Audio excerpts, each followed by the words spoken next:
out.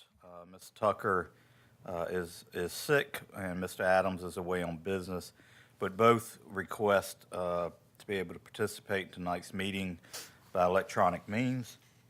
Our rules of procedures does allow for that upon approval of a motion, and with that, I move that the board approve Mr. Adams and Mrs. Tucker's participation in tonight's meeting by electronic means as a result of Mr. Adams having a business obligation and Mrs. Tucker being ill today. So with that motion, I would call for all of those in favor. Aye. Aye, and I vote aye. So, Ms. Tucker and Mr. Adams? Aye. Yes, Mr. Bryant. yep, okay. All right, so we will move on with the approval of the agenda. Board, what's your pleasure? I'll make a motion, we approve the agenda. All right, there's a motion on the floor by Mr. Pugh. Is there any discussion on the agenda? Just one question with the liaison and committee reports. Are they planning on hanging on to do theirs, or do we need to remove those? Mr. Adams? Mr. Chairman, if I may, I have spoken to Mr. Beam. I'm assuming he's there and he's prepared to discuss the liaison report for the Emergency Services Council. Okay, so we'll change yours to Chief Beam. Ms. Tucker, what would you like to do with the Agricultural Committee? Pass.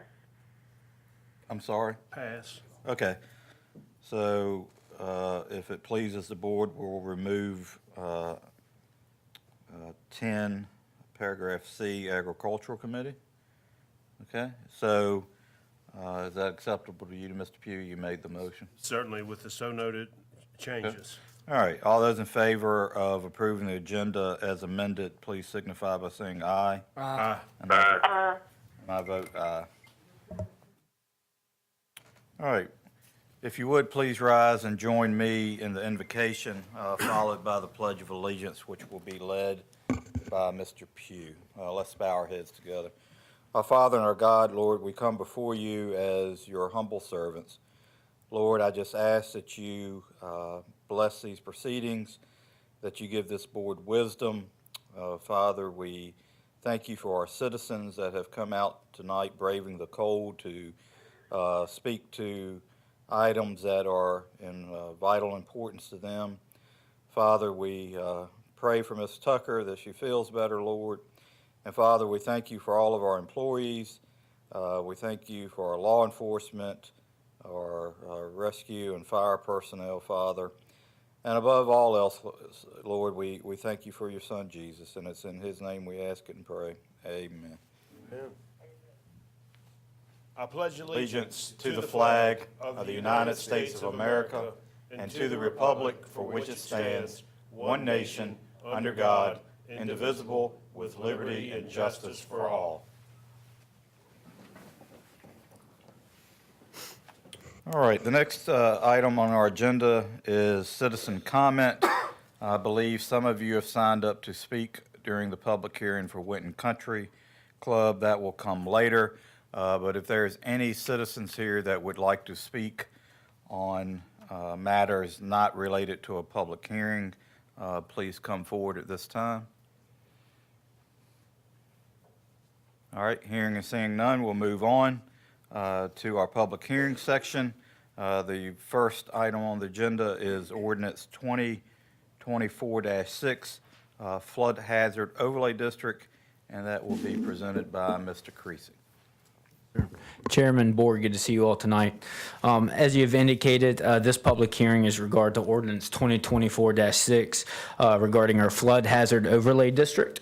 At your all's first read on, I believe it was January 6th, staff came before you and indicated that they are not prepared to answer any questions at that time because we had just received our feedback from FEMA regarding our ordinance changes. A little history on this. So our ordinance is really dictated by two agencies, one state agency, DCR, and then of course FEMA at the federal level. We send our ordinance to DCR for review. We have made those changes and sent it back from FEMA. With their review, we have also made those changes, and that is what can be found in your board packet. Staff actually received confirmation from FEMA today, this afternoon, that our ordinance is in compliance with their standards. Staff is not going to go over verbatim each change in the ordinance. However, I would like to go over a few high-level comments. What's seen throughout the ordinance is included language for encouraging localities to improve the public health, safety, convenience, and welfare. That's already seen throughout our zoning ordinance, but as one change.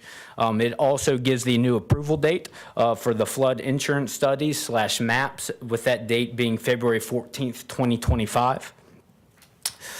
It also updated and included new definitions for one is accessory structures, flood insurance studies, floodway, new construction, post-firm and pre-firm, repetitive loss structure, and severe repetitive loss structure.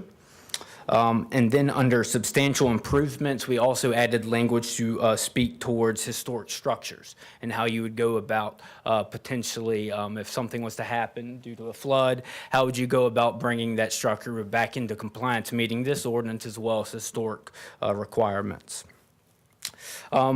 Two other changes that were mentioned that you'll see is regarding manufactured homes in our approximated floodplain district. That's our AE zone, one that where the base flood elevation has not been determined.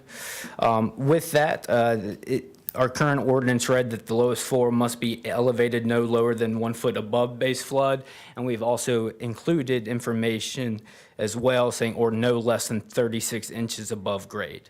And the last comment that we would go over is regarding that language is added that flood insurance may be withheld from structures constructed in violation of this article. That was also added into the county's ordinance. With that, there is a recommended motion found within your item summary. And do you all have any questions for staff? I do have one question. So you made reference to the new FEMA maps that would be effective February 14th, 2025. Tell me about the public's ability to review those maps. Right, What great has question. happened Yeah, so this has been, I would say, about a year-long process. So FEMA first conducted its studies coming out the new maps. Then not only did FEMA send out a letter to all those property owners, but Amherst County did as well. State code, it was recently changed, I believe, a few years ago. When you go through this process, each locality must notify property owners of the new flood maps coming out. And so the staff did that and was sent out. The county and FEMA, they heard no objections from the public. That being said, after these maps are produced, and if somebody has a concern or does not believe a map is correct, it does not mean that these are set in stone. There is a set of procedures found within our ordinance to change the location of our floodway or even our AE zone. Should they feel as if after they go back through this material, they feel it's incorrect, there is a way to change it. Okay, so if we adopt this ordinance, we're also adopting the maps. That's correct, yes, sir. Very good. Board, any other questions? Okay, we'll now open the public hearing. Is there anyone present who would like to speak in favor of the proposed flood hazard overlay district ordinance? Seeing none, is there anyone who would like to speak in opposition to the ordinance? Right, hearing none, the public hearing is closed. Board, what's your pleasure? I'll make a motion to move the board to adopt ordinance 2024-6 as presented. Okay, there is a motion on the floor by Mr. Wade. Board, is there any discussion? If not, all those in favor, please signify by saying aye. Aye. I vote aye. Ms. Tucker, Mr. Adams? Thank you. Motion passes. Thank you. All right, moving on to Resolution 2024-11, Timothy Waldron, and that's also Mr. Creasy.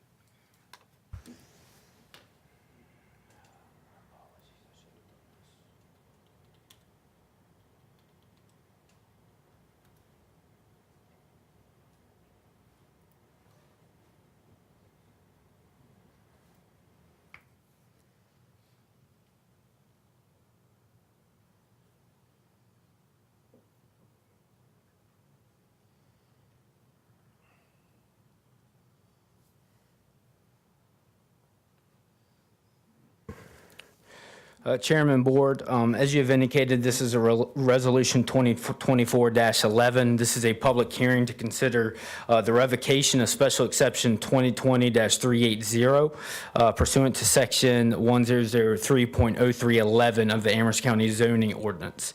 Special Exception 2020-380 with conditions was approved by the Board of Supervisors for a trucking business on tax map parcel 82-A-15A, and it can also be seen before you on the screen.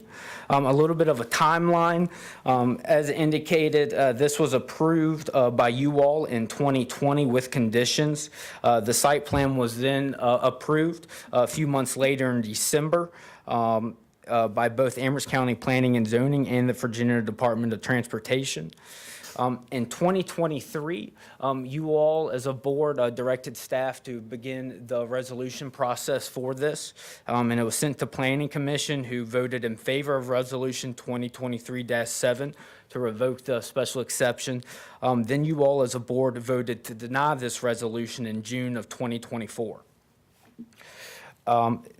Since then, at that time of denying the resolution, you all as a board gave the property owner or developer more time to come into compliance with the conditions of the site plan as well as conditions of the special exception.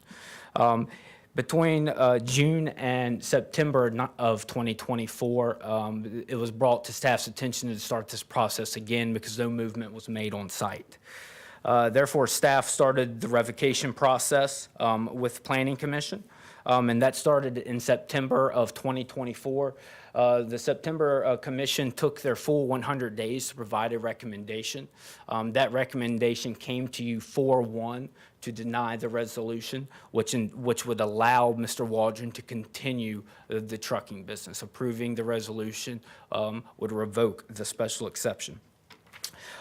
To this point, Mr. Waldron, regarding his entrance, one of the biggest concerns, he has made approval of that. He's received approval from VDOT. That letter can be found in your board packet.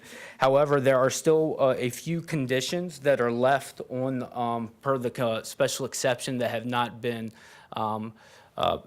fixed yet. Mostly is storage of miscellaneous items out on site. That still needs to be corrected. As well as there is a structure out on site that is not permitted that Mr. Waldron is currently in the process of moving. There are also 2 or 3 more trees that I believe still need to be planted coming down the drive aisle as a last added condition to his exception in 2020. Those trees have been planted, or not planted, but been bought. He's shown those to me. We're just waiting for the ground to thaw a little bit to get them in the ground.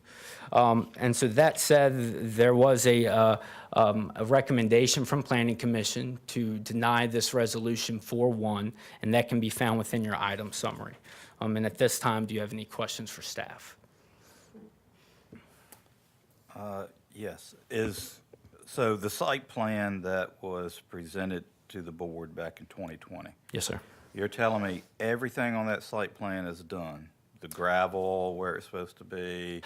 So I've spoken to Mr. Waldron about this. We need to work together on getting the grade proper. So I would say no, all the gravel is not in place where it needs to be. There's real erosion that is happening going towards the basin that needs to be fixed.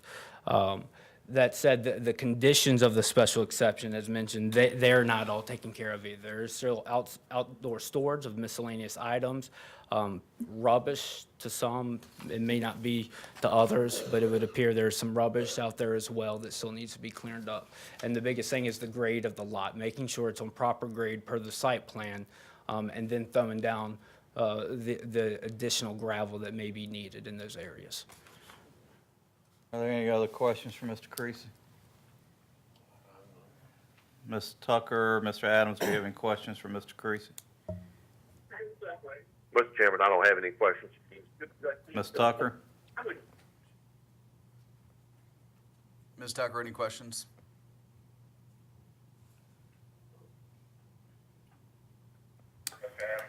Okay. Thank you, Mr. Creasy. Yes, sir. All right, at this time, we will open up the public hearing. So if there was... Okay. All right, so we will open up the public hearing. she on like repeat? Yeah, so moving forward in our public hearings, you'll see 3 lights, I believe they're on the podium. If, when you come up to speak, we'll ask you to state your name and your district that you reside in. If you represent a group, it's 5 minutes. Okay, or the applicant, you can have 5 minutes. Anyone else speaking on an individual basis, you'll have 3 minutes. So you have green, yellow, red. When the light hits red, we will ask you to stop and return to your seat. So if there is anyone present who would like to speak, well, actually, Mr. Waldron, would you like to come up and talk about the project, please? And then we'll get into the public hearing.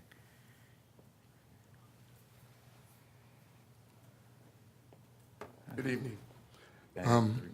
As he had indicated, there are some things that has not been done. We make no excuses for them not being done, weather, illness to the body, and trying to generate the kind of help we need to get some of this stuff done. A lot of stuff that needs to be done cannot be done by hand. It needs to be done by machine, as well as VDOT and paving. My hope is that we can proceed to bring this to completion. I believe we can do this. It's minor stuff that needs to be done. And we have tried to get a lot of it done to no avail. And the reason why is because weather-related and other complications. But we are out there working practically every day that I'm not working, and my help when they're not working. So my hope is that this board will grant us the approval to bring this to completion. All right, thank you, Mr. Waldron. Yes, sir. Okay, is there anyone present who would like to speak in favor of the petition, which would be revoking the CUP? I knew that would get you. All right. Is there anyone present who would like to speak in opposition of the petition, which is opposing revoking the special use permit? So that would be you. If you would, state your name and district. Yeah, it's Joshua Poindexter from Rice Shop Road. District, I'm not 100% sure. Okay. Anyway, I've known Mr. Walden for some time, from some years. We worked together, and I've helped him a lot. And I've been up to the site doing a lot of work, helping him, trying to get it straight. If you give him the time, I feel that he will do everything, get everything done in time. You know, regarding the weather and everything's one of time. It's hard to do it now, but if you give him that little bit more time that he needs, things will be done, because he's come a long way. If you all can see, he's done a lot, spent a lot of money. To stop him now would be just like a slap in the face. We're Amherst County. We try to help people, and we want to grow. We want to help everybody we can in that business. And I think if you give him that to go ahead, let him continue, I think you'll see that he can do what he's supposed to do, and everything will turn out good. Thank you. Okay, thank you very much. All right, is there anyone else?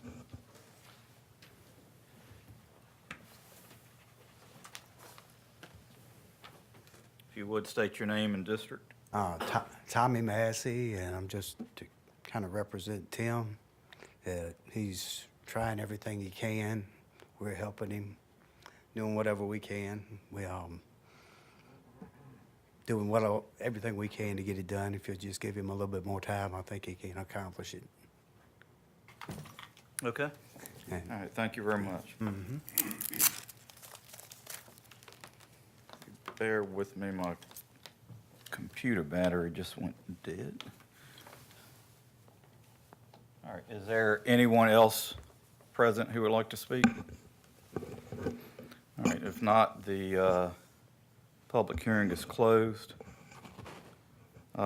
Board, this, if it pleases you, this is in my district. I drive by it every day. Mr. Waldron, we had the opportunity to speak on the phone this morning, all right? And this dates back to 2020. So, 4 years going on 5 years. And this was one of the first things that I voted on when I got on the board. And You know, honestly, I remember when this came forward, all the other board members looked at me and said, you know, this is in your district, what do you think? And we had a site plan in front of us, right? And it was presented to us that the property was going to be developed in a certain way. And unfortunately, you haven't carried through with that, all right? We approved for it to be a truck storage facility where you would come and drop off your trailers, pick them up, you know, go back and forth. We didn't approve for it to become a junkyard. We didn't approve for it to become a used car lot, and that's exactly what you've done. So as we spoke this morning, I'm true to my word. I'm willing to recommend to the board that we give you 90 more days to bring this site into compliance. But other than that, I'm done with it, okay? So, board, is there any other discussion? I'll make a motion that we table this for 90 days. Chairman. Yes, ma'am. The location is in my district, and I agree with everything that you just said. I, too, have talked to Mr. Waldron. I called Tyler Creasy today because I had a couple of questions. One of the questions was, since this was done by Mr. Waldron, all the moving of the dirt, do we have any concerns from adjacent landowners? Do we have any erosion impacts on others' land? And Mr. Creasy told me that we did not, so that was a good thing. I'm very inclined to go along with your suggestions, and I will vote aye. Okay. Thank you, Ms. Tucker. I guess it actually it is in your district. I guess we can fight over it though. But the line is really funny up there, isn't it? All right. So the motion is to table this for 90 days to give Mr. Waldron the ability to bring the site into compliance. Is there any other discussion? All right, all those in favor of tabling for 90 days, please signify by saying aye. Aye. I vote aye. Table for 90 days, Mr. Waldron. Okay, we will move on to a public hearing on a draft agreement for Winton Country Club. Mr. Bryant.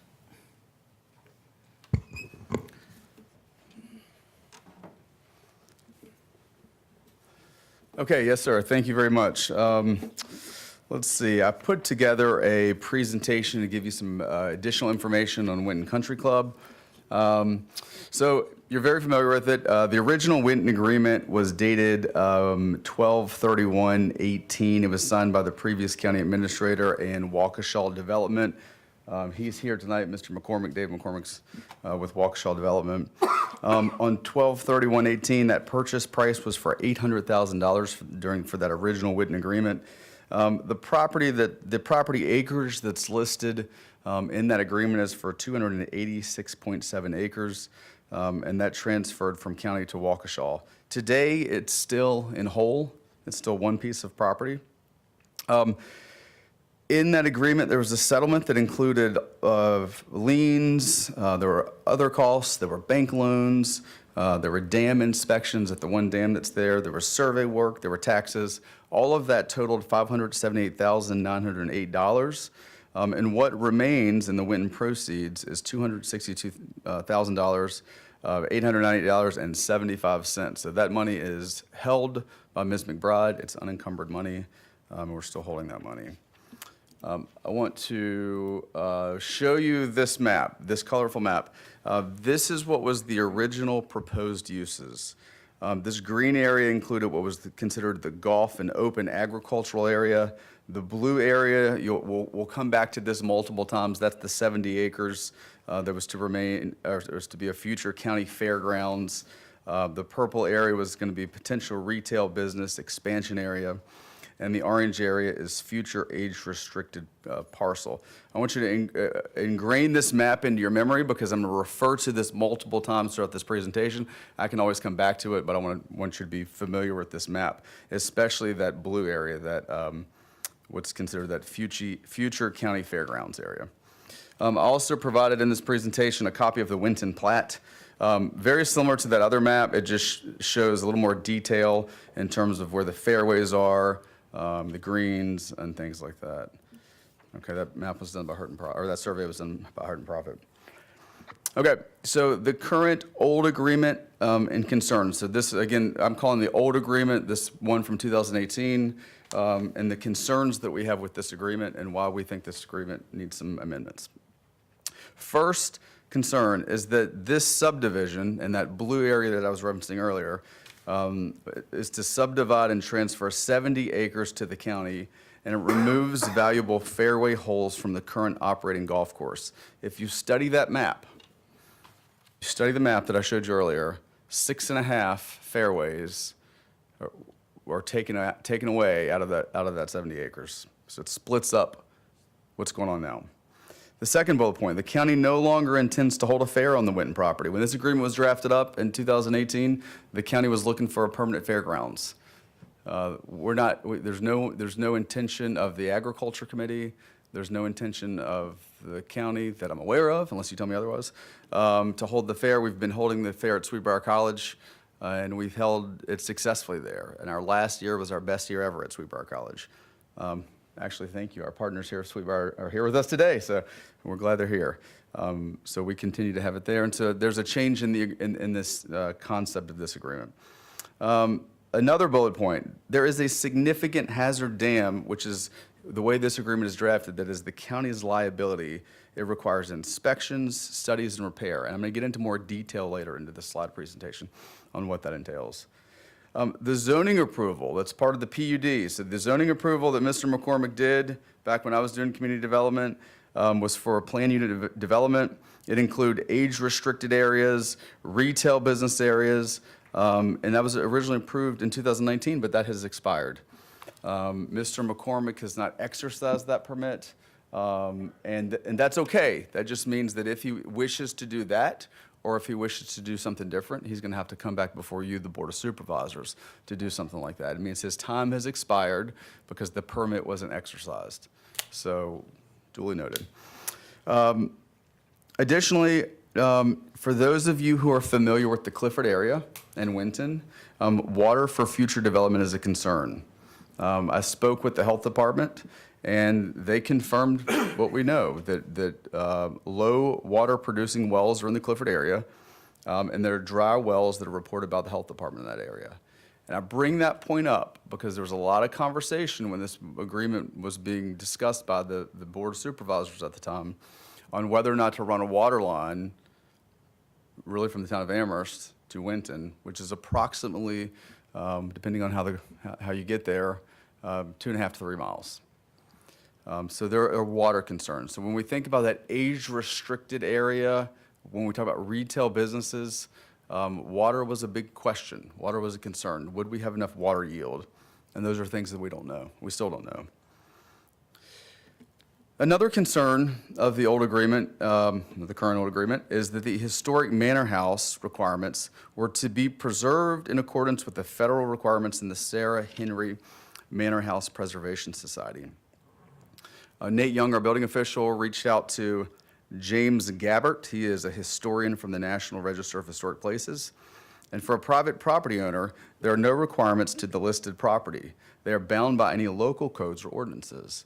And so in other words, we're really bound by our local codes. And Amherst County did adopt the property maintenance code, so we would be bound by that. And so we have the tools we need already in place for that purpose. But the federal requirement that's referenced in that old plan really falls back to local codes or ordinances. And then finally, the other concern that we have is in the original agreement, the Sarah Henry Manor House Preservation Society was referenced. It said that we needed to follow their standards. But as time's moved on, that no longer exists. And there's no standards associated with that preservation society. And so these are some of the concerns that we have with this old agreement, okay? I'm going to pause here, and we can come back. I got a lot more to give you, but any questions right now? I have a lot of questions, but I'm going to hold them for Okay, I'll keep going. forward. Ms. Tucker, Mr. Adams, do you have any questions right now? Would you like for Mr. Bryant to move on? Not at this moment, Mr. Chair. Thank you. Ms. Tucker? No. All right, No. let me move on, Mr. Okay, Bryant. thank you. I want to point out a provision in this original agreement that has caused a lot of concern, and I'm going to read it to you. It's 14C, and it's titled County Fairgrounds. And so the provision in this old contract says approximately 70 acres, that's that blue area I showed you earlier, approximately 70 acres shall be set aside as a fairground or a large event venue for the county. The county shall permit the purchaser to use the property as a golf course for 2 years, except during those periods when it is another use as part of the county fair. Beyond 2 years, the purchaser may continue to use the fairgrounds as a golf course, as the parties may agree with the intent that the property be in some form of continuous economic use, consistent with the requirements of the conservation easement. So I want to talk about the county fairgrounds. We don't intend to hold a county fair, as I told you earlier. The owner, Mr. McCormick, is here. And I'm going to give you some statistics that I learned from him on how things are going in terms of economic development and economic development of that course, okay? So hold that, and I'll come back to that too. Okay, the other concern I'll point out is the dam. We have a significant hazard dam. This dam has been studied by Hurt and Profit. The dam as it was studied in Virginia, we're required to do what's called dam and inundation zone studies, and we're required to look at if the dam is at full capacity and it breaks, what does the downstream areas look like? How would we impact houses, structures, and property downstream? We did a dam and inundation zone study on March the 5th of 2020. We also did an inspection that was completed in 2021 by Hurt and Profit at that time to satisfactory completion. We had an operation and maintenance certification. However, that expired in 2021 and does not have an active operating certificate. It does require an engineer to complete. I gave you some data I also want to tell you there's an emergency action plan that's in place, but our emergency action plan will expire in March of 26. That also requires an engineer to complete. I gave you some costs that show inspections. When we were required to do inspections, cost between $2,200 and $2,500. O&M certifications are today's cost $1,000 to $1,500. And an emergency action plan update is approximately $3,000 to $4,000. We are required to inspect every year the dam. However, with an engineer, we're required to inspect every 3 years because this dam is a significant hazard. The O&M certificate is required to be updated every 2 years, and the emergency action plan is required to be updated at a minimum every 6 years, but we should update it annually in case there's personnel changes or things that we need to note in terms of how to deal with that plan and who the players are. Okay? The conservation easement is referenced in the original document. That was, as Dave McCormick points out to me, it was originally when he and the former county administrator were negotiating this, it was Mr. McCormick's idea. It was part of the original contract. The original conservation easement only takes into a part of the golf course, okay? It doesn't take in all the golf course. It takes in a portion of it. That split up portion that I mentioned to you. Dave McCormick intends to put the entire golf course in a conservation easement. However, according to federal law, it has to be offered voluntarily in order for the purchaser to seek tax benefit. If the proposed conservation easement is included in the contract, the owner risks violating tax laws and may not receive tax benefits. I want to also point out, and I'm sorry, I stopped going with the slides. I meant to continue, sorry. Winton's investments. Now, these figures, these are all according to Dave McCormick, okay? But I wanted to give you, and Dave's here, so you can ask him these questions. But these are some of the things that Mr. McCormick's done in Winton. He has worked on fixing the pool. He's done pool house renovations, tavern renovations, maintained and fixed the grounds, added solar panels, stabilized the manor house, a new fleet of golf carts, which cost him approximately $250,000, new grounds equipment, and improvements to the cart paths, and more improvements on the cart paths to come. Additionally, from that should say 2020 to 2024, that's a typo, 2020 to 2024. 20 jobs in season, 13 jobs off season. His membership's up 23%. Non-member play is up 45%. Pool membership's up 300%. Gross income's up 36%. They're beginning their 7th year of ownership. And previously, according to Dave McCormick, Winton was losing between $15,000 and $30,000 per month There's a lot of loss when that property was sold to Mr. McCormick.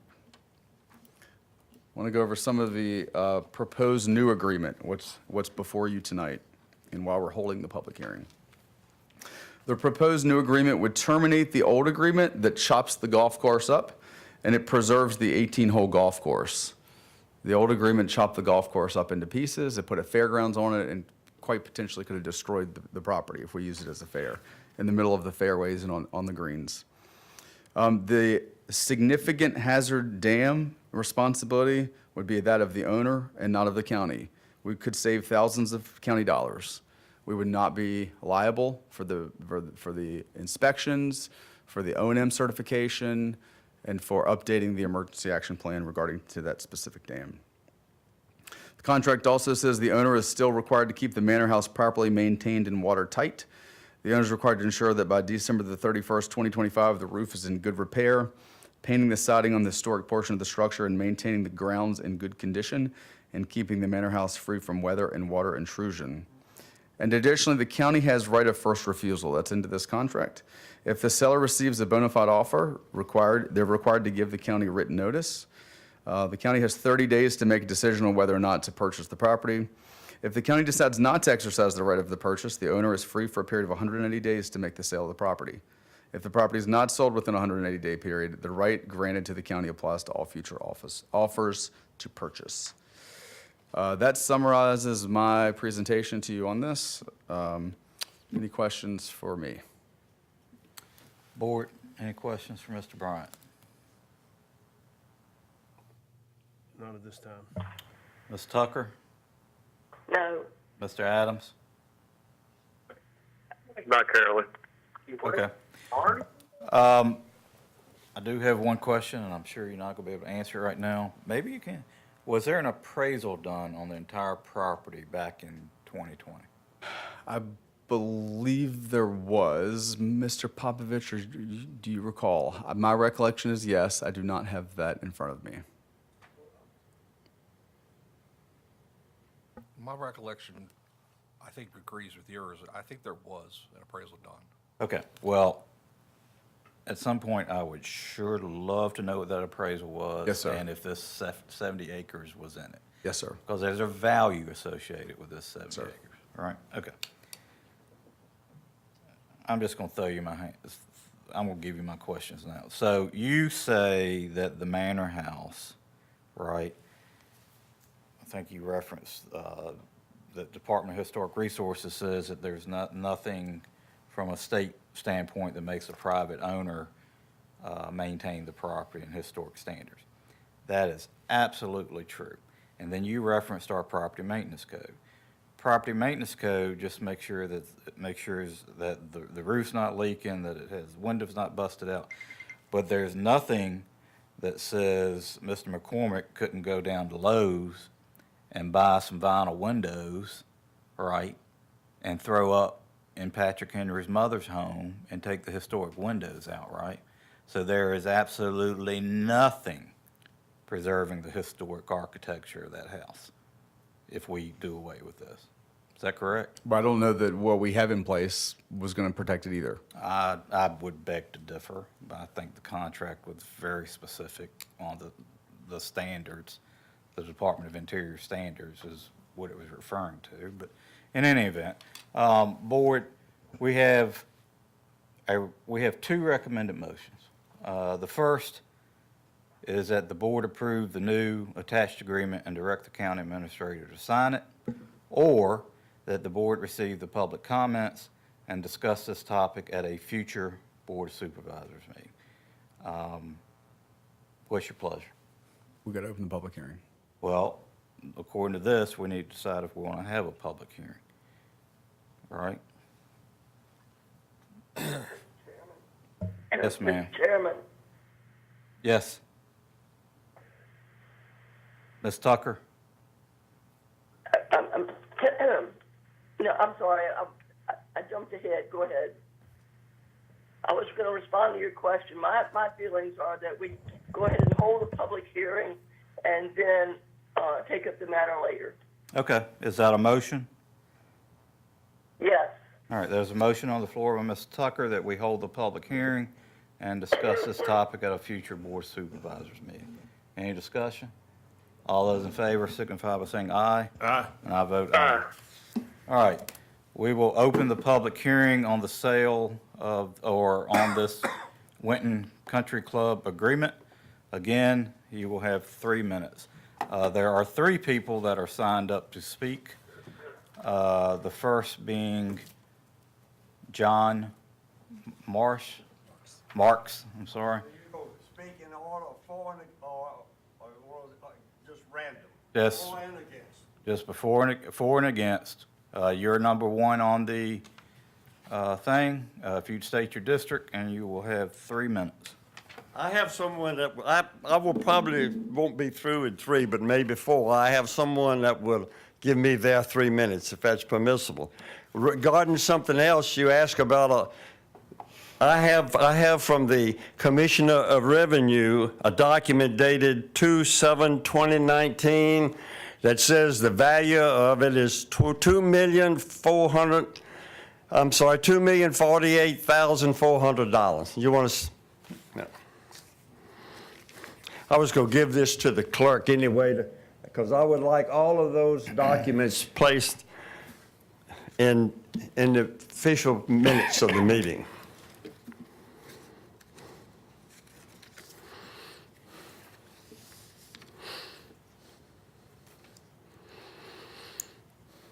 Okay?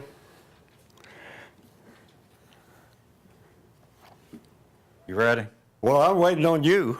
Well, I'm All waiting right. on you. I already started. My name is John A. I'm gonna Marks, start it Jr., again. and I reside at 225 Clark Street, Madison Heights, Virginia. I'm in District 5. I'm here tonight to speak against the termination agreement proposed by the Board of Supervisors. This public hearing is actually about the disposition of public property, but the proposed document does not specifically identify the property, the 70 acres comprising the golf course at Winton Country Club. According to the 2018 agreement, Parts 10C, the county was to receive back from Waukesha 70 acres, the fairground tract of the golf course, in fee simple. Based on that agreement, the county owns those 70 acres. It becomes public property. Under the proposed termination agreement, the county is basically donating the 70 acres to a private for-profit developer. 2 points. 1, I would question that it's even legal that the county can do that. Point 2, when the boards dispose of public property, they are required to hold a public hearing regarding the property. The termination agreement does not specifically address the disposition of the property. This termination agreement, and I would also question whether or not that's legal, okay? Regarding the 2018 sale of the Winton Country Club and the proposed agreement to terminate, the kindest thing I can say is both are a travesty from both a functional and a financial standpoint. In the original agreement, the county sold property whose assessed value was $2,048,400, and we sold it for $800,000. According to information received by a FOIA request, $489,000, or 61% of the proceeds from the sale of Winton Country Club was used to pay off bank loans encumbered by the Winton Country Club organization. This indebtedness was not the responsibility of Amherst County taxpayers, but apparently the county chose to pay off these loans with taxpayer money from the sale. When all was said and done, taxpayers realized, and my number's going to be a little different, I think, from yours, but anyway, $264,712.20. Let me say that another way. Amherst County sold the Winton Country Club for $264,712.20. This proposed agreement only perpetuates this travesty. So why would the county agree to sell the property assessed at $2,048,400 for $800,000? because the benefits cited in the 2018 agreement anticipated development of the property that would be of benefit to the county in terms of increase of commerce, increase of tax revenues, preservation of historical features, and open space land. So if the sale agreement is terminated, all of these benefits go away. And I would contend that Waukesha would owe the county the difference between the assessed value and the $800,000, or $1,248,000. I think it is abundantly clear the county made a horrible mistake in 2018 when it sold Winton Country Club. This proposed termination agreement contains some of the same problems associated with the original agreement. For example, neither agreement contains language that provides for enforcement provision.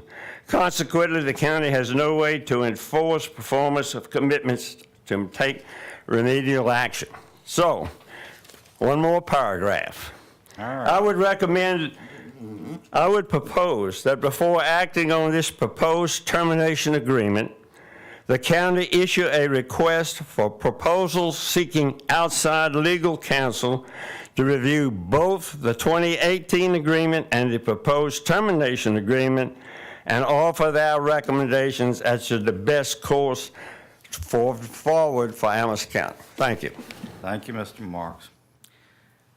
Mr. Dave Freeman? Dale Freeman and Johnny took care of everything that I wanted to say, except for it's $925.67 an acre. Okay.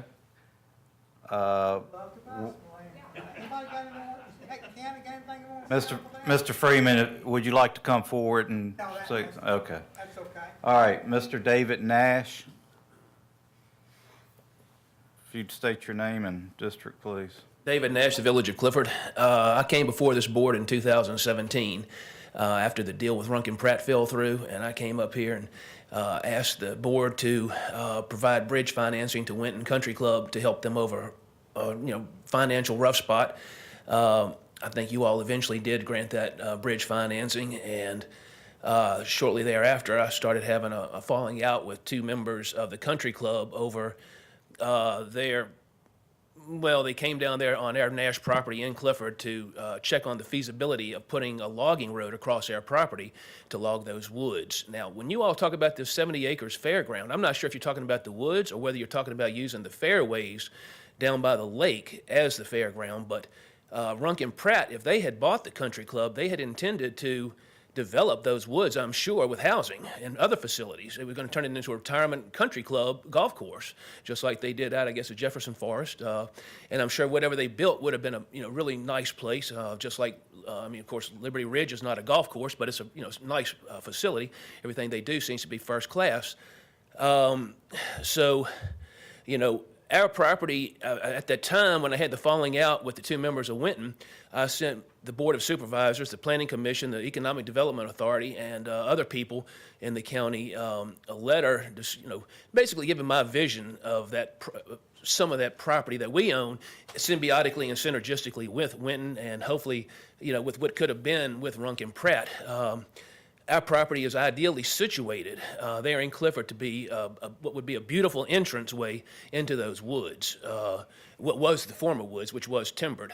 Because of the falling out with the two members of Winton, Winton ended up logging, bringing the trucks across the golf course, not through our property. But nonetheless, I've still had high hopes that somehow or another, maybe Mr. McCormick and us can, somehow arrange some kind of symbiotic, synergistic, arrangement, because I feel like I can't imagine if he bought that property that he would not want to develop back in there where those woods were timbered.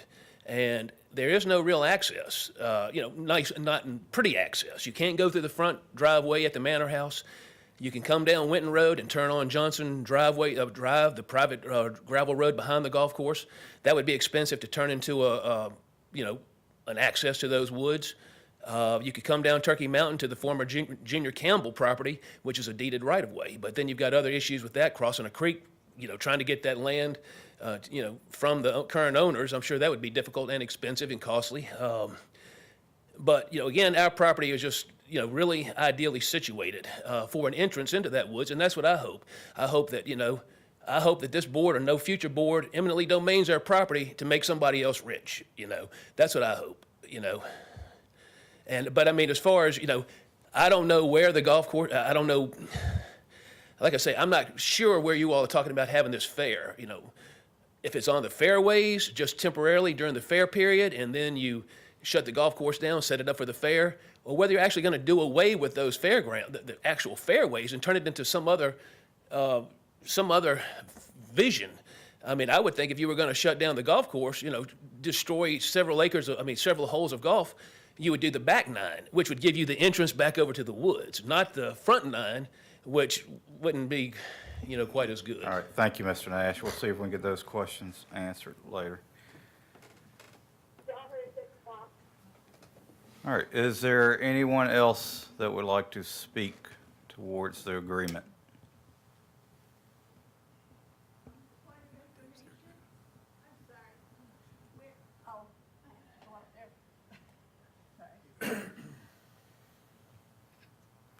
Yes, ma'am. Would you state when you get up here, would you state your name and district, please?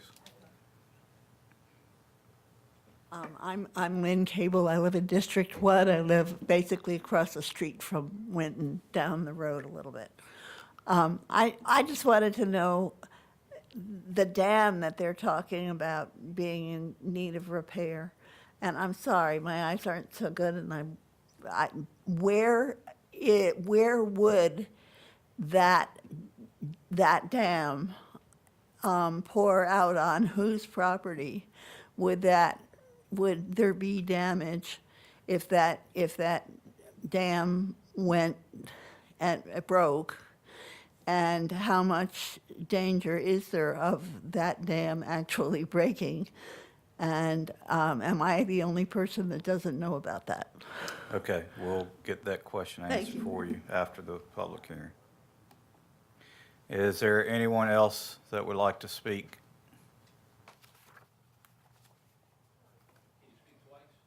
No. Nice try. All right, sir, would you state your name and district? Good evening, Board. Sam Soger, District 2. I found myself in agreement with Mr. Marks. I appreciated what that man had to say and just want to second his feelings on it. Thanks, y'all. All right, thank you, sir. Anyone else?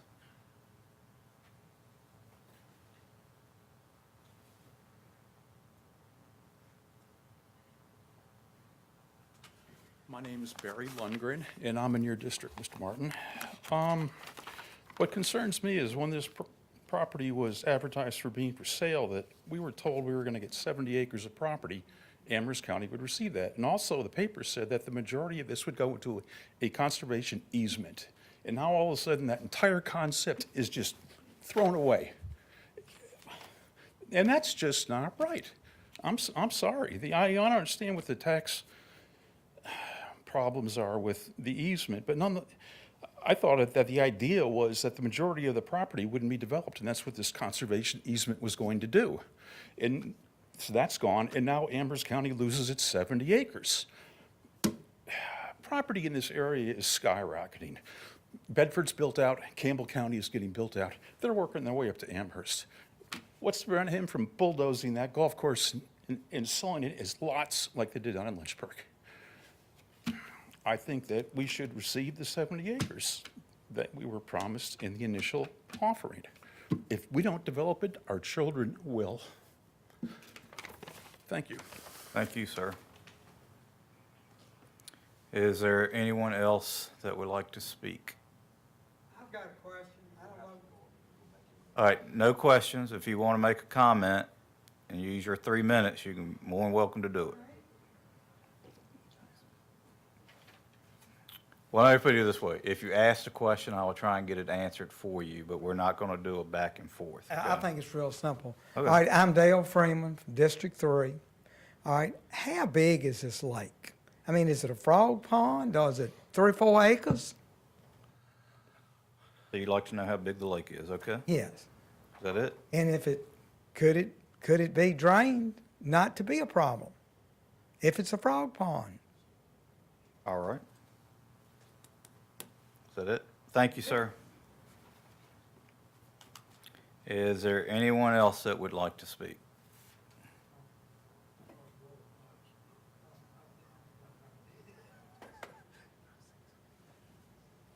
Yes, ma'am, if you state your name and district, please. If you could say it into the mic. I'm Laura Lundgren. I also just was in complete agreement with everything Mr. Marks said. It seemed like the property sold for a ludicrously low amount. I think it was appraised at $5 million in 2018 when the sale actually went through.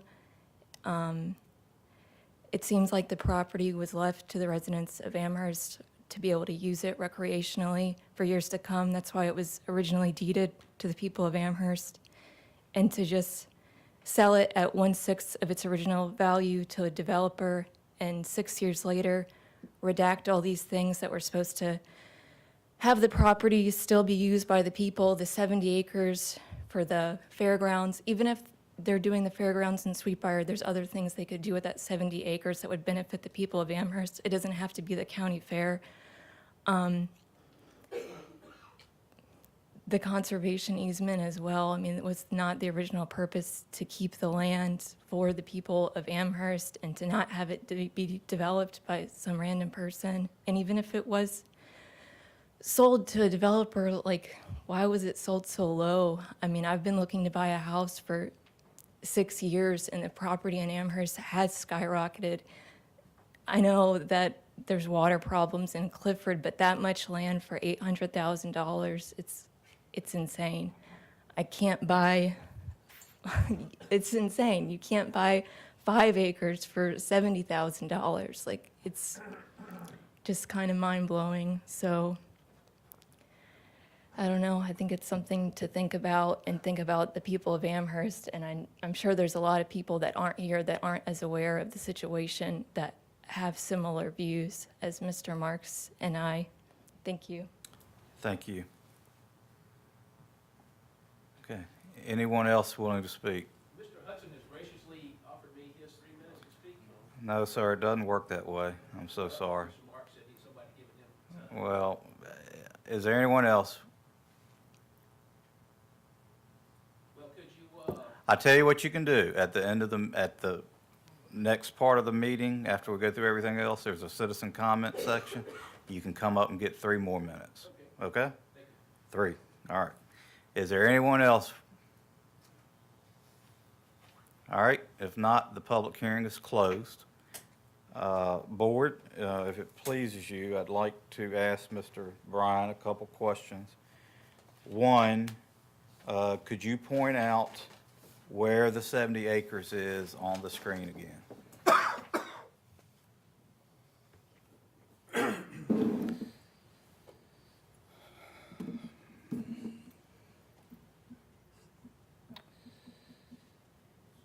Do you want a map or do you want an aerial photo?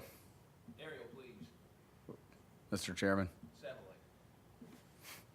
Well, first of all, the nice lady, did she say her eyesight was bad?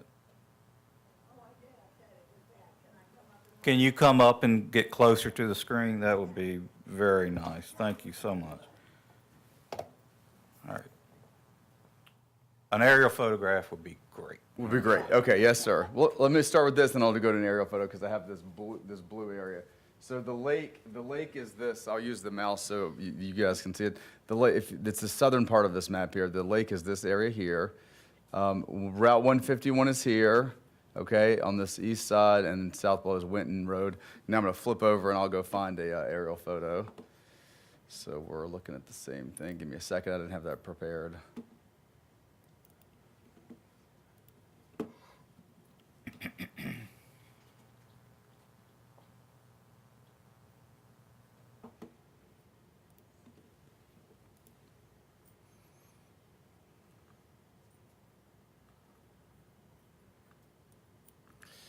Okay, so here's the Wind Country Club property. Here's an aerial photo. Give you guys all a quick tutorial of the GIS.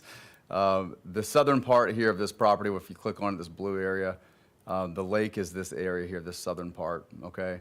I did quickly review some of our regulations. That dam is actually 31 feet tall. And of course, with the roadway to the south of it is one of the reasons it makes it into a significant high classification. The inspection we received, Ms. Cable, was positive. There's no imminent threat that we're aware of. It's just something that we're responsible for. And so, did that answer your question? Yes, Okay, you're welcome. All right. Okay, so how many acres is the lake? Well, the lake is measured, I can measure it off the GIS. Close enough for Okay, let's measure it real quick, and then everybody can see how to use this tool too. So if you use the shape tool, you can click on acreage, and let me get closer to this.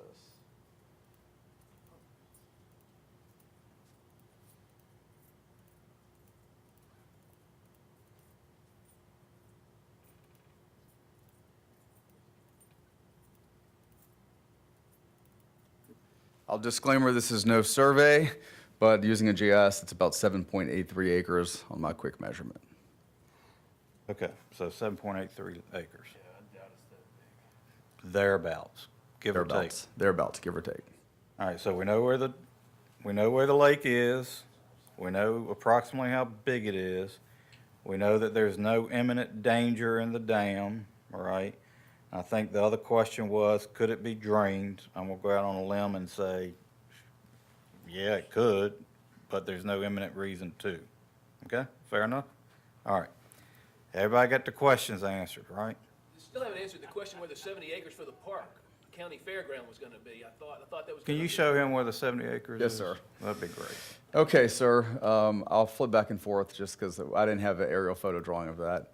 The 70 acres is what I started my presentation with. This original proposed use, what's in blue is the 70 acres. And one thing that I will point your attention to is if you look underneath the blue, all of these little areas that are outlined, okay, these are all fairways. And so cutting this off cuts approximately 6.5 fairways off of the main tract property. Okay? Okay? All right, thank you, Mr. Bryant. Yes, sir. You leave it up so you can take his picture? I thought I'd do that. Would you rather see the aerial or the other one? Ask him, he's taking the picture. All right, 151. Where's 151? It's this right here. This here. Yeah. yep, that's 151. Okay, board, the public hearing is closed. I've tried to make sure everybody had their questions answered. Okay, what is your pleasure? And Ms. Mr. Martin, we are. Do you have any questions? No, no questions. All right. No questions. Go ahead. What? I just wanted to point out, Mr. Dave McCormick is here if you have any questions for him. I just want to remind you of that. Got it, okay. Board, what's your pleasure? What's your question? Or No, what's your pleasure? But we've already made a motion to take on the public hearing and. Which take up we've this done the topic. public hearing, so how do you want to dispose of it? Well, we said we'd discuss it at a later date, correct? We Mr. haven't Chair? set that date. So, I guess we stick. do you forward want with that plan. to, so, okay, do we want to set the date? I think it's, do we have questions for Mr. McCormick? Do we want to get more information for our consideration? How do you, how about, how would we like to proceed? I got you. How's that? That's better. Yes, Ms. Tucker? I appreciate the public hearing. I appreciate the multiple comments that we received. Winton is in my district. It's property that I hold near and dear for many reasons. I would make a motion that we table this for now, meet again as a board, discuss our options, see if we've got any further questions, any more analysis that needs to be done, and take it from there. Okay. So you're not setting a date for us to bring it back? I would like the date to be as soon as possible, pending all board members being present. Okay. All right, so the motion on the floor is that we table this for now and to bring it back as soon as possible when all board members are present. Is there any discussion on that? I'm just gonna go one by one. Mr. Adams, any discussion? Mr. Chair, the only thing I would ask is, and I know we've spent quite a bit of time discussing this, and I think we all have our own sets of concerns. I'm not sure if we want to. Of course, Ms. Tucker's got a motion on the floor, but it's one thing that I would like to see, and as we proceed forward, as we reviewed the proposed contract versus what was there, I would also like to suggest, and I'm not sure how we do this, and Ms. Tucker, I'm not sure if you would want to amend your motions, but whether we would seek a second opinion as far as legal counsel to evaluate both documents. Mr. Adams, I am certainly willing to amend my motion, and I had it in my notes to do it, but being delirious with fever, I forgot. So yes, I will definitely amend my motion. What are the legal implications of her being delirious with fever? Okay, so that was an amendment to your motion, Ms. Tucker? Yes. All right, Mr. Pugh? I agree. Basically, we're going to seek some counsel on the documents. Yes, table it for now, seek another council's opinion on it for a second set of eyes. Yes, that's fine with me. I think that's a great idea. All right. Mr. Wade, you're fine with that? Yes, sir. All right. All that being said, I appreciate those of you that came out and spoke about this. And obviously, the Winton property is a place that's very near and dear to all of our hearts. I live near there myself. I was not on the board when this agreement was made, so don't. A lot of us weren't. All right, but this is something that we're going to have to deal with, and I think the fact that the board wants to take extra time is that we want to make sure we do it right and what's best in the best interest of the county and all the parties involved. So with that, the motion on the floor is that we table this and seek outside a second legal opinion on the contract. Contracts. Okay. All right, so the existing and the proposed, and if there's no further discussion, all those in favor of the motion, please signify by saying aye. Aye. And I vote aye, motion passes. Thank you all for coming out. All right, moving on in our agenda. Mr. Chairman, I've got a logistical question. Yes, ma'am. The second opinion by an attorney, do we want to move forward with that now so that we will have that for our upcoming meeting? Well, I think the motion is directing staff to do that. Directed staff to do that. Okay. All right. Okay. Board, moving forward, the next section on our agenda is the consent agenda. That contains the minutes from January 7th and a letter to Senator Perry. Is there any discussion?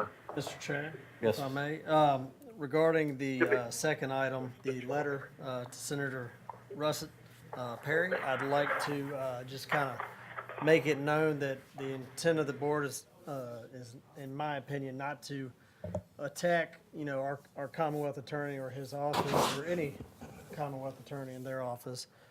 It's based solely on some information received over the last several months regarding several officers, along with a recent news article regarding the nature and purpose of Brady letters. I can't speak to the ethical concerns around this, and there might be some legal issues related to constitutional laws with the proposed legislation, but overall, the idea here is to provide our men and women in uniform a voice to address accusations that are posed in Brady letters. So I'm not saying the proposed legislation is the greatest. I think there's some holes in it. But basically, this is going to give our legislators an opportunity to take a look at this and begin those conversations to determine if there's a weakness in our current legislation. With that, I'll make a motion to approve the consent agenda. Thank you, Mr. Wade. Is there any other discussion on the consent agenda? If not, all those in favor of adopting the consent agenda, please signify by saying aye. Aye. And I vote aye. Consent agenda passes. Moving on to our, yes, sir. To exit the meeting if possible. I need to get back into my work responsibilities I was in the middle of. I believe we'll still have a quorum. Thank you, Mr. Adams. All right, thank you all. All right, moving on to a happier butterfly-filled space. We have President Hudson here with us from Sweetbriar College. Thank you so much for coming and on such a cold evening. It is my great pleasure to be here, Mr. Chairman. And Madam Chairman, I am sorry that you are under the weather and not here with us in person. And supervisors, I'm so happy to see all of you. And I think this is my first opportunity to come and visit with you since I became president a year ago, which it's almost to the day. But I'm joined by some of our esteemed colleagues at Sweetbriar, and I'd like to introduce them if you give me just a few minutes. Our Vice President of Administration and Chief Operating Officer, Peter Bryan, who I think you all know. Peter, who is a member of the community, very active, and may add some comments on Amherst County Day. And also our Professor, Lisa Powell, Dr. Lisa Powell, who's director of the Center for Sustainability at Sweetbriar and also head of the Division of STEM. And so you may also know her on the Agricultural Committee and very active with the Amherst County Fair. So I just wanted to make sure you knew exactly who they were. But I also really wanted to thank you right at the outset because this is really a very important year for us at Sweetbriar College. As you can imagine, you were part of the rebirth of Sweetbriar, and it has now been 10 years since we saved the college. And as an alumna and the first alumna president of the college, I am so pleased that we are doing so well and Sweetbriar is thriving. We have grown our enrollment in the last 7 years by over 60%. We continue to reach new heights in enrollment despite the national challenges that you all read about in higher education, whether it's the enrollment cliff or some of the other challenges we had to face in recent years with COVID. But I will say that since we've saved the college, we stabilized the college, we then repositioned the college academically that you have heard about in the news, and I hope also have been on the campus to see. And now our job is to secure the future going forward. So our work ahead is to make some significant investments and raise the resources to really focus on 4 things. One is building academic excellence in the student experience at Sweetbriar. Secondarily, that we will focus on our financial prosperity. As we all know, all colleges face headwinds in financial circles. We will build those resources to make sure Sweetbriar is here in perpetuity. And lastly, we will focus on stewarding our natural and built environment. The most important overarching goal, though, however, is why I'm here tonight, and that is to talk about the support for our community. And so that is at the very core of what we will be doing over the next 5 years that I'm here at Sweetbriar. And who knows, maybe longer, we'll see. But I also want to say that this effort of community building has to be an effort, as you well know, with all the citizens of Amherst County. And having worked in land conservation for the majority of my career and dealt with conservation easements and quality of life and historic preservation, those lie right at the core of what we do with our economic development in the region.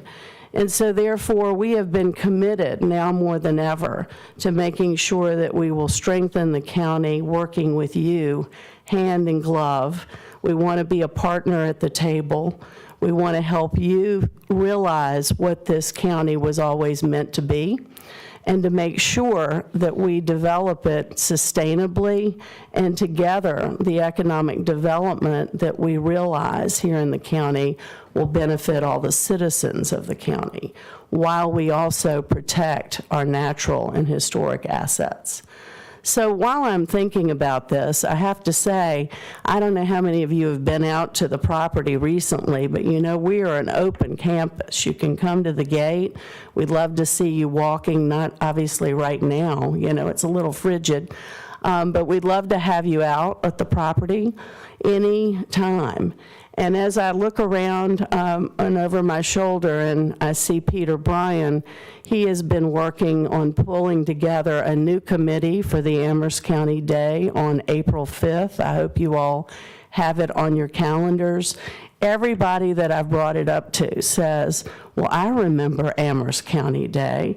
It was a highlight of my life. And so we really want to make it the best Amherst County Day and have it in perpetuity, and make sure that we are partnering with you on this particular day. And so that means a lot of planning going forward. Would love to take any questions. And I also have to remind you that now that we're growing grapes, that you all happen to have seen on the hillside, we do have wonderful vineyards, and we do have 4 varietals, and we're producing wine. So I did happen to bring, because there might be wine at Amherst County Day, I don't know, Peter. So I have everything you'd ever want to know in these cards that I will leave over here on the table, if it suits, so that you can know how we are selling our wine and when it's available. But that is just one of the agricultural products that we are producing at Sweetbriar. We have a farmer's market, and we're very happy to say also a CSA on our campus from the 26,000 square foot greenhouse. And we're producing our own honey as well, all part of our Center for Sustainability. So I'm happy to take any questions. I think my main message to you is Sweetbriar is here to stay. We are thriving. We will build Sweetbriar from strength to strength with your help and support. And we will be right by your shoulder, shoulder to shoulder, making sure that this county grows properly and sustainably for the future. So thank you, Mr. Chairman. Thank you. I'll leave these. Happy to take any questions if anybody has them. Board, do you have any questions? No questions at this time. Mr. Bryant, somebody's talking. Mr. Chairman. Ms. Tucker, yes. Thank you. I want to thank the president for coming in and informing us personally about Amherst County Days and what they're doing. And while she introduced herself as president, to me, she's Mary Pope, and she has been a dear, dear friend, and certainly she is passionate about wanting to partner with Amherst County. So thank you, Mary Pope. Thank you, Madam Chair. Board. I'll finish what I was going to say. Thank you for coming out. I'm just going to say to Mr. Bryant, make sure we get the flyers out there on the website with our Parks and Recs group everywhere. So thank you. Thank you so much. I'll just echo what he says. It's a great gesture to have the president of Sweetbriar out here at the Board of Supervisors. I don't think I've seen a president for Sweetbriar out here in quite some time. I may be wrong, but I haven't, so I thank you and commend you for coming out and putting your face out here and introducing yourself. I appreciate that. Thank you so much. I will say this. My wife was a graduate of Sweetbriar College in 1994, so a long time ago. Not that long, but I have a daughter that is talking about looking at Sweetbriar. It is one of the most beautiful campuses in the state of Virginia. We were fortunate enough to have our fire and EMS banquet there. Was that last weekend before last? Mm-hmm. And the one thing that you just said that I really appreciated is that I think you stated numerous times that Sweetbriar is here to stay. And that is a mentality that I appreciate. So thank you so much for coming and speaking to us. I know we all look forward to coming out in April for Amherst County Day and assisting you guys in any Thank way you. that we can. So thank you, ma'am. Thank you so much. We look forward to celebrating. Absolutely. Thank you, Jeremy. Okay, good night. Good night. All right, moving on is the County Administrator's Report, Agricultural Committee vacancy. Mr. Bryant? Yeah, yes, sir. As you're aware, there's been a long-standing vacancy on the Agricultural Committee from a term that expired December the 31st, 2023. We advertised those vacancies. We did receive 2 letters of interest from Haley Creamer and Cook Harvey. At your December 17th Board of Supervisors meeting, you directed staff to schedule interviews with both of them. In the packet, there's 4 interview questions for you to ask them tonight. They're here. What we historically do is take one of them out, and you'll have you'll call them up, one of them up first to interview. You mean out of the room? Out of the room, sorry. Okay. Sorry, my apologies. We take them out of the room kindly and properly. Okay. So would you like to pick one to go first?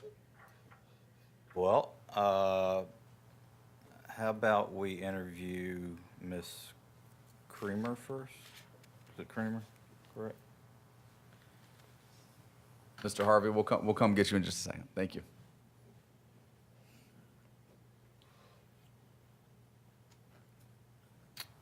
Good evening.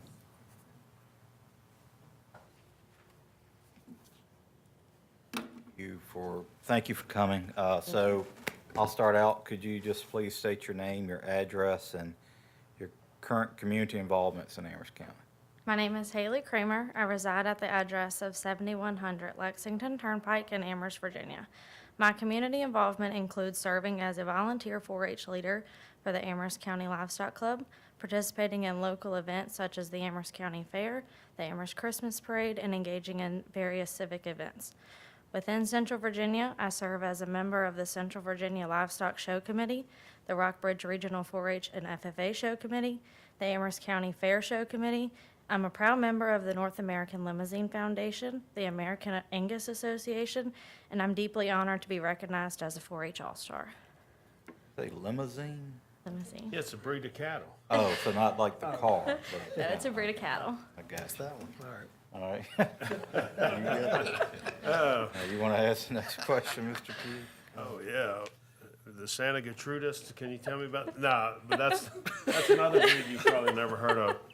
So anyway, I appreciate you coming up here tonight. I've got a question for you. Could you share your understanding of the role of the Agricultural Committee and its activities?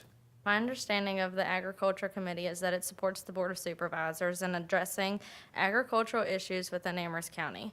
The Board of Agriculture Committee plays a key role in organizing the Amherst County Fair, promoting agribusiness and tourism, assisting the cooperative extension services, and advocating for agribusiness education within the school district. Thank you. All right, Ms. Kramer, why do you want to serve on the Ag Committee? I believe that serving on the Agricultural Committee would be rewarding in an impactful way for me to contribute to my county in an area that I am deeply passionate about. Serving on this board would provide me the opportunity to support and advocate for the needs of the farming community, ensuring that their concerns and challenges are addressed at the local level. Furthermore, increasing the participation of women in agriculture is both crucial and significant. Women bring diverse perspectives and problem solving and productivity. They're more open to adopting new technologies and play a vital role in strengthening rural communities through mentorships, technologies, and play a vital role in strengthening networking. Additionally, it would allow me to give back to Amherst County by participating in decision-making bodies that fosters a positive impact on both the environment and the local economy. Thank you. All right. Could you please share your thoughts on how you may contribute or what initiatives you would like to promote as our representative to the Ag Committee? With my extensive experience and knowledge of farming and livestock showing, I believe I can make a valuable contribution to the committee's efforts. My goal is to enhance and grow the livestock show at the Amherst County Fair while encouraging greater youth involvement in agriculture within our county. Each year, my family and I travel to various locations across the country to showcase our cattle, including the Shenandoah Valley, Winston-Salem, North Carolina, the North American International Livestock Expo in Louisville, Kentucky, Cattlemen's Congress in Oklahoma City. Through this experience, I've gained comprehensive understanding of the responsibilities involved in ensuring a successful livestock show. I'm also committed to promoting agricultural opportunities and teaching the youth and adults both practical skills for the industry. I've developed a broad and extensive network and value outreach opportunities within the agricultural community for tourism and business industries. Thank you. Board, any other questions? Okay, Ms. Kramer, if you'd step out, we'll interview the other.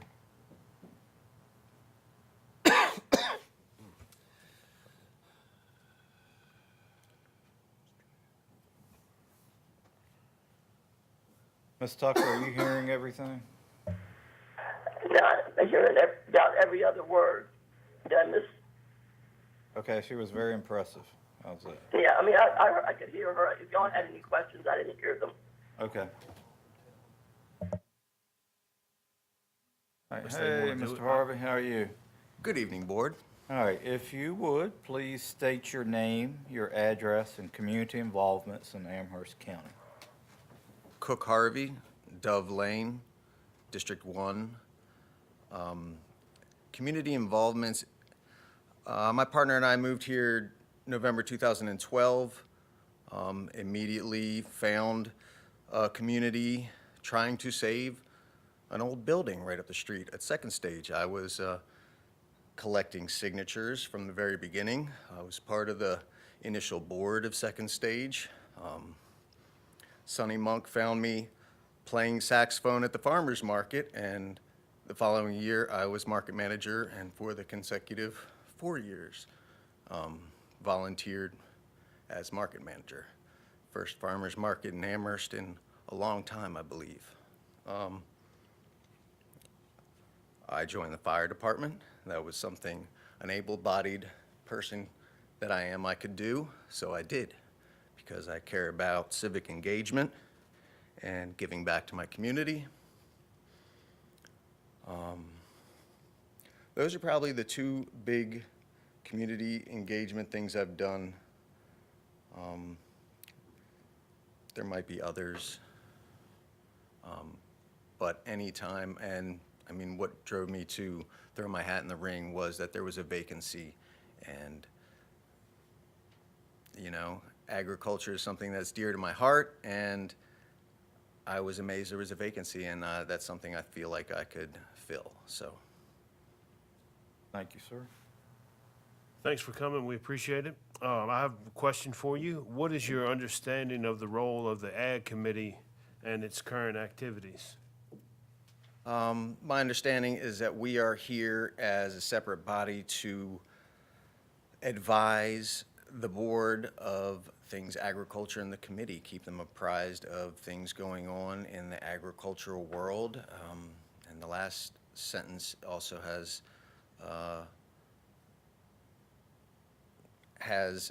the Amherst Fair being part of the agricultural committee involvement and you know, being part of that, seeing that through. So that's my understanding of the mission statement. Thank you. Mr. Harvey, why do you want to serve on the Ag Committee? Because I'm passionate about agriculture being a key to health and happiness, and the resources that Amherst has, I wouldn't want them to be squandered. So if I can learn more, I can help more, and this seemed like a good window into actually learning a lot more, you know, the access that I might have to learn more about the agricultural opportunities and limitations or holes that we're not pursuing as a county. I could ferret them out and see how we could pursue them. All right. Mr. Harvey, please share your thoughts on how you may contribute or what initiatives you would like to promote as our representative to the Agricultural Committee. I almost feel like it's a little early to, I have no personal biases on what by becoming part of the agricultural committee, I would see what they're doing and see how I can enhance what they've been working on rather than come in with my own agenda. I work on farms now. I've worked on farms in North Carolina and never really had been on a farm until my early 20s.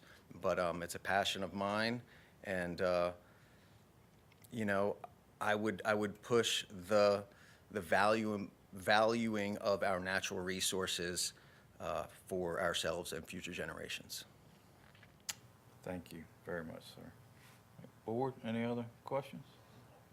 All right. You want to bring Ms. Creamer in?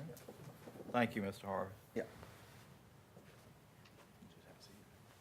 And I'll say for everybody listening, the fire department is a great place to meet good people, and I mean, for the young people in Amherst County, it's a career starter in so many different ways.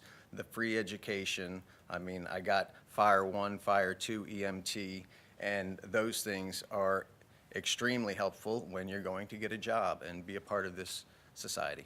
So thank you, Amherst County, and the way y'all conduct yourselves, I'm very much appreciative of, because it's not, doesn't happen in every county this way. So thank you all. Thank you, sir. All right, board, what's your pleasure? Ms. Tucker, as a liaison to the agricultural committee, do you have a recommendation? I would say a couple of things. One, I had an opportunity to talk with Mr. Harvey, and he's very, very impressive, and he would bring a lot to the table. I know Ms. Creamer, and of course her background in cattle and her desire and interest and experience in fairs, I think is something that's definitely needed on the Ag Committee.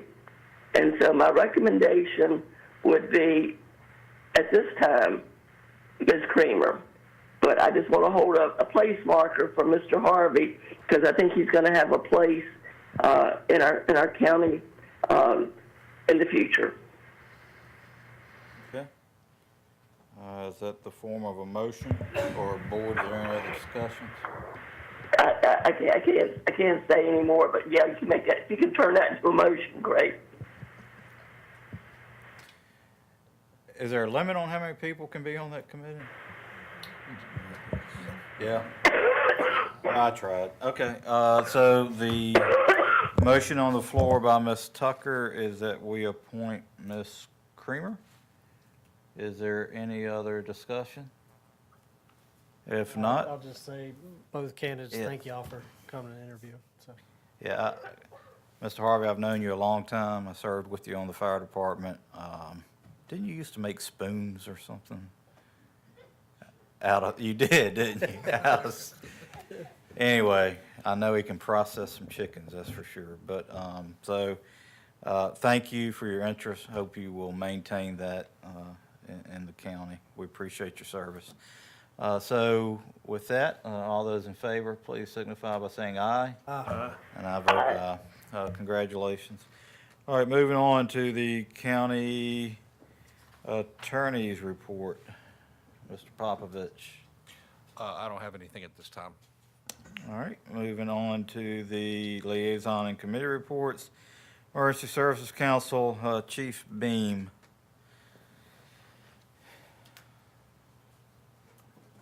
I've seen you back there with your ear to the radio. The county's still out there, isn't it? Hey, we're good. Couple of high acuity calls, but we're good.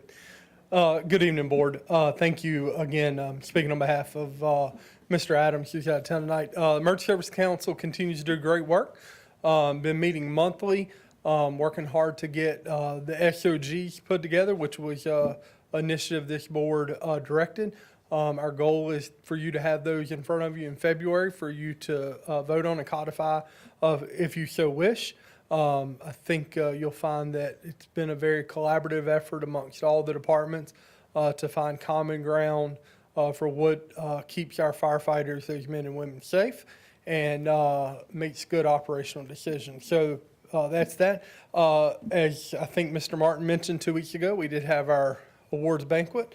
Thanks for those who were able to attend and participate with us. I think it was a great time celebrating and honoring our men and women who do fire and EMS, both volunteer and career, throughout Amherst County, and of course the work that our 911 dispatchers do. Absolutely. So that's kind of where we are. I think that's the only thing, unless you have any questions for me. Any questions for Chief Beam? All right, Ms. Tucker? No. All right, thank you, Chief. Thank you. All right, moving on to the Planning Commission. Mr. Pugh. Yes, we conducted a meeting last Thursday. We had one special exception regarding a sign down on 60 East at Poplar Church. That passed unanimously. The other item of interest was battery storage. Battery storage is a new item that's coming up in a lot of counties and areas in Virginia, and the board has been discussing that, and I believe Mr. Tyler will be bringing us an ordinance or forward to the Planning Commission in the future to look at and to pick through and see what we want to do. So that's all we have. All right. Thank you, Mr. Pugh. We are moving on to citizen comment again. So if there's anyone that would like to address the board, you will have 3 minutes. You'd state your name and district, please. My name is Bill Spidell. I believe I'm District 1 out at Tusculum. I have a question as such around the Tusculum property, or the Winton property, but not concerning the item that was on the agenda tonight, so I wanted to keep it separate. I'm just curious, if there was a third party out there that was interested in developing that that piece of property, and as a business that was in general consensus with what the county wanted, let's make that assumption for now, who at this point actually owns that property for that proposal to be presented to?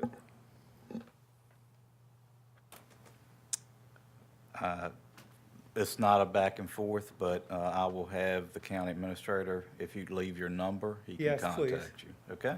Yeah, because I'm sitting here, I saw the agenda, and I'm thinking, I'm a businessman as such, and I know a lot of people out there, and if something came up, just hypothetically, I mean, who actually is the party that the transaction would take place with? I don't know. Understood. If you leave your number with Mr. Bryant, he will get in touch with you. Thank you.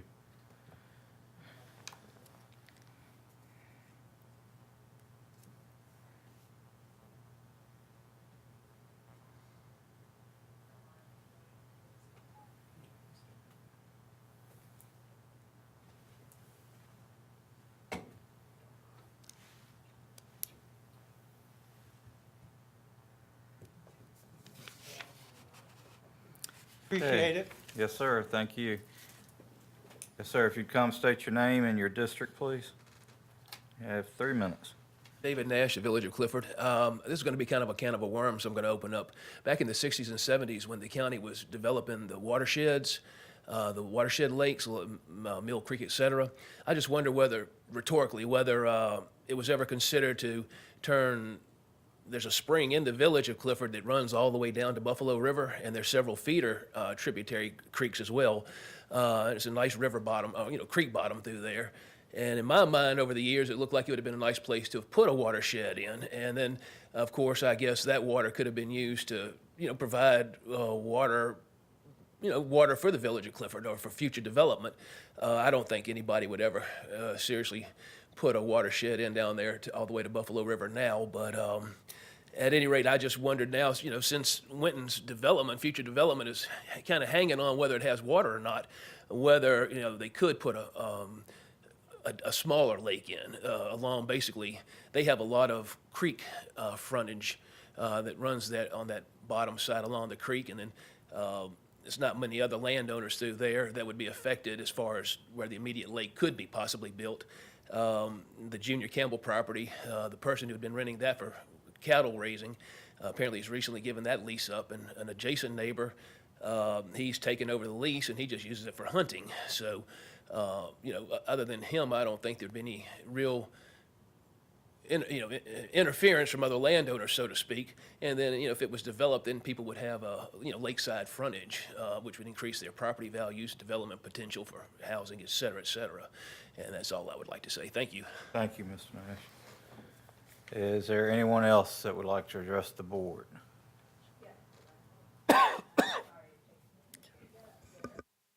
That's okay. If you'd state your name and district again, please. I'm still Lynn Cable, and I'm still in District 1. I am the president of Amherst Glebe Arts Response, and we have a pretty exciting project that's going on.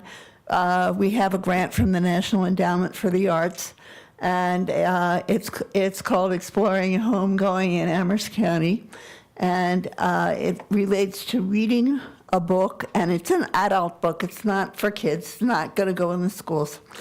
We're doing a lot with genealogy, Black genealogy, and I already gave this to Mr. Bryant, and I've left some around, but I can bring some here tomorrow. But if you'd like to look and see, we're going to be doing a lot of reading and discussing the book, and we're going to be doing we're having free creative writing classes. We're having, in conjunction with the museum, where people are being able to sign up for genealogy and research classes at the courthouse and at the museum.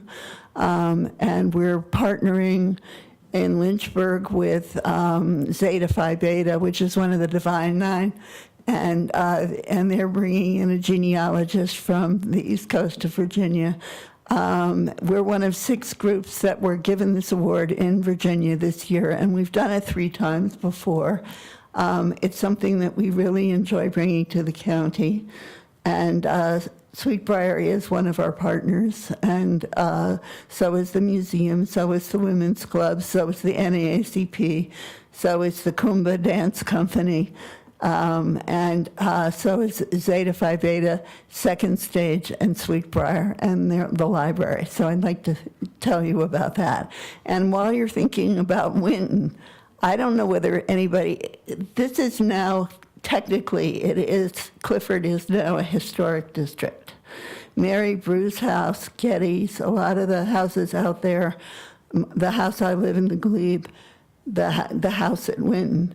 These are really interesting old stories. Patrick Henry's mother is buried back there. Sometimes I go say hello to her. And I think that while you're thinking about things that you could do with that property, you could think of the historic nature of the property and the fact that it goes back to the Revolutionary War. A lot of people try to make things happen in Amherst County that go back to the Civil War, but they don't much go back beyond that. In fact, we have a pretty big history in going back to the Revolutionary War and before in that part of the county, and you all might want to investigate that as a possible use for that 70 acres, because it's an interesting thing. So, thank you. Thank you so much. Is there anyone else that would like to address the board? All right. Hearing and seeing none, citizen comment is closed. Next thing on the agenda is matters from the board. Mr. Wade? Nothing, sir. Mr. Pugh? Nothing. Ms. Tucker? No. And I have none. Is there a motion for adjournment? Motion on the floor by Mr. Wade. All in favor, please signify by saying aye. Aye. And I vote aye. We stand adjourned.